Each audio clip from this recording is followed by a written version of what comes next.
కర్రగుట్టల్లో అలజడి కొనసాగుతోంది. మావోయిస్టుల కోసం భద్రతా బలగాలు 12వ రోజు కూంబింగ్ నిర్వహిస్తున్నారు. వేల సంఖ్యలో కర్రగుట్టలో మోహరించిన భద్రతా బలగాలు మావోయిస్టుల కోసం అడవిని జల్లెడ పడుతున్నాయి. మావోయిస్టులు కర్రగుట్టలో ఉన్నారా లేక మకాం మార్చారా అంటూ భద్రతా బలగాలు గాలిస్తున్నాయి. వేగంగా జరుగుతున్న కూంబింగ్ ఆపరేషన్తో దండకారణ్యంలో అలజడి నెలకొంది. హెలికాప్టర్స్తో సర్చ్ ఆపరేషన్ చేస్తున్నారు. ఐఈడీలను నిర్వీర్యం చేస్తూ మావోయిస్టుల కోసం బలగాలు గాలిస్తున్నాయి. కర్రగుట్టలను చుట్టుముట్టిన భద్రతా బలగాలు తమ ఆధీనంలోకి తీసుకున్నారు. కర్రగుట్టలో 20,000 మందికి పైగా సాయుధ బలగాలు మావోయిస్టుల కోసం అన్ని వైపుల నుంచి సర్చ్ ఆపరేషన్ నిర్వహిస్తున్నారు. మావోయిస్టులు వదిలేసిన బంకర్లు, షెల్టర్ జోన్లను గుర్తించాయి. కర్రగుట్ట నుంచి మావోయిస్టులు వెళ్లిపోయి ఉంటారని భావిస్తున్న బలగాలు కర్రగుట్టలో పైభాగంలో బేస్ క్యాంప్ ఏర్పాటు చేసుకుని కూంబింగ్ నిర్వహిస్తున్నాయి. 10,000 మంది భద్రతా బలగాలతో బేస్ క్యాంప్ సమీపంలోనే సెల్ టవర్లను ఏర్పాటు చేశారు.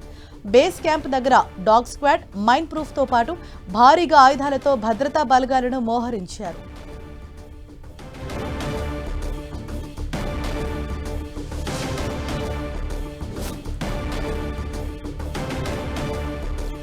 ఇదే విషయంపై మరింత సమాచారాన్ని మా ప్రతినిధి సైదులు మనకు అందిస్తారు. సైదులు, ఛత్తీస్గఢ్ తెలంగాణ సరిహద్దు ప్రాంతం కర్రగుట్టల్లో 12వ రోజుగా ఆపరేషన్ కొనసాగుతుంది. 12 రోజులుగా మావోయిస్టులను ఏరువేట లక్ష్యంగా కొనసాగుతున్న కేంద్ర బలగాల కూంబింగ్ ఆపరేషన్ మాత్రం చాలా వేగంగా కొనసాగుతుంది. 12 రోజుల వ్యవధిలో దాదాపుగా 5 గుహలను కూడా మావోయిస్టులు షెల్టర్ జోన్ గా ఏర్పాటు చేసుకున్న 5 గుహలను కూడా పెద్ద ఎత్తున కూడా స్వాధీనం చేస్తున్నారు. ఆ బంకర్ మొత్తం కూడా ఆ గుహల పైన కూడా జాతీయ జెండాను ఎగిరేయడంతో పాటు బేస్ క్యాంప్ పైన కూడా జాతీయ జెండాను ఎగిరేయడంతో పాటు బేస్ క్యాంపును కూడా ఏర్పాటు చేశారు. బేస్ క్యాంపును ఏర్పాటు చేయడంతో పాటు చాలా వేగంగా అక్కడ ఏర్పాటు చేసినటువంటి ఐఈడీలను మొత్తం కూడా నిర్వీర్యం చేస్తూ రాత్రి పగులను లేకుండా పూర్తి స్థాయిలో దాదాపు 25,000 మంది కేంద్ర బలగాలు తన మొత్తం కూడా మావోయిస్టుల ఏరువేత లక్ష్యంగా కూడా ఆపరేషన్ కొనసాగుతుంది. మొత్తంగా ఆపరేషన్ సంబంధించిన కీలకమైన నేతలకు సంబంధించినటువంటి ఆపరేషన్ లో ఇప్పటి వరకు కూడా ఎటువంటి మొత్తం ఆచుకు కూడా లభ్యం కాని పరిస్థితి. ఎందుకంటే పూర్తి స్థాయిలో గుహలోకి వెళ్లినటువంటి కేంద్ర బలగాలు అక్కడ మాత్రం మావోయిస్టులు షెల్టర్ జోన్ గా చేసుకుని అక్కడే నివాసం ఉండి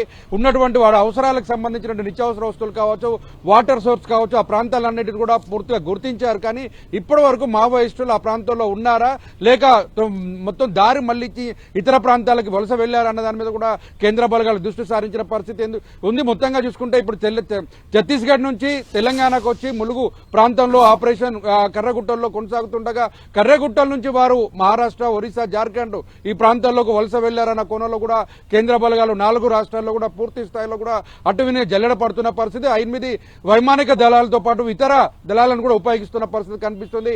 మావోయిస్టులను పూర్తి స్థాయిలో ఏరువేత లక్ష్యంగా ఇప్పటికే సాగుతున్నటువంటి ఈ ఆపరేషన్ తో పాటు మానవ హక్కుల సంఘాలు కావచ్చు, పౌర హక్కుల సంఘాలు, వామపక్షాలు, ఇతర రాజకీయ పార్టీలన్నీ కూడా పూర్తి స్థాయిలో ఆపరేషన్ కర్రగుట్టలను వెనక్కి తప్పించాలి, నిలిపివేయాలని, కేంద్ర బలాలను వెనక్కి పిలిపించాలని కూడా డిమాండ్ చేస్తూ మానవారాలు, రౌండ్ టేబుల్ సమావేశాలు నిర్వహిస్తున్నాయి. గిరిజనులు కూడా ఆందోళన వ్యక్తం చేస్తున్న పరిస్థితి. దాదాపు 12 రోజులుగా మావోయిస్టులను పూర్తిగా ఆ ప్రాంతంలో ఉన్నారని చెప్పి తమకు ఇబ్బంది కలిగించే విధంగా కాల్పులు తెల్లవారులు కొనసాగుతున్నాయి. తమ ఇంట్లో ఉండలేని పరిస్థితి ఉంది. తమ పిల్లలకు మొత్తంగా ఆహారాన్ని కూడా తీసుకొచ్చే పరిస్థితి లేదని కూడా కన్నీరు మున్నీరుగా విలిపిస్తున్న పరిస్థితి. మొత్తం కేంద్ర బలగాల ఆధీనంలోనే అటు వేజేడు, వెంకటాపురం ఆ ప్రాంతాలతో పాటు తెలంగాణ, ఛత్తీస్గఢ్ సరిహద్దు ప్రాంతాలను కూడా దాదాపు 25 గ్రామాల పైగా కూడా మా కేంద్ర బలగాల చేతిలో ఉంటుందో తీవ్ర ఇబ్బందులు పాలవుతున్న పరిస్థితి అయితే కనిపిస్తుంది. ఈ నెల అంటే మొత్తం మేతో పాటు జూన్ చివరి వరకు కూడా ఈ ఆపరేషన్ కగారు కొనసాగుతుందని కూడా కేంద్ర బలగాలు చెప్తున్న పరిస్థితి ఉంది. మొత్తం అంటే మరో నెల పాటు కూడా పూర్తి స్థాయిలో ఈ ఆపరేషన్ కొనసాగుతుంది. అంటే ఏ స్థాయిలో కేంద్ర బలగాలకు సంబంధించిన సామాగ్రి కావచ్చు, అందుకు సంబంధించినటువంటి ఇప్పుడు కేంద్ర బలగాలకు సంబంధించిన సిబ్బందిని పూర్తి స్థాయిలో కూడా ఉపయోగించుకునేందుకు ఇంకా అదనంగా కూడా బలగాలను తెప్పిస్తున్న పరిస్థితి. ఆ బలగాలందరినీ కూడా పూర్తి స్థాయిలో కూడా వాడుకోవడంతో పాటు ఛత్తీస్గఢ్, ఒరిస్సా, మహారాష్ట్ర, జార్ఖండ్ ప్రాంతాల్లో కూడా పూర్తి స్థాయిలో జల్లెడ పడుతున్న పరిస్థితి కనిపిస్తుంది. Right, thank you Saidulu.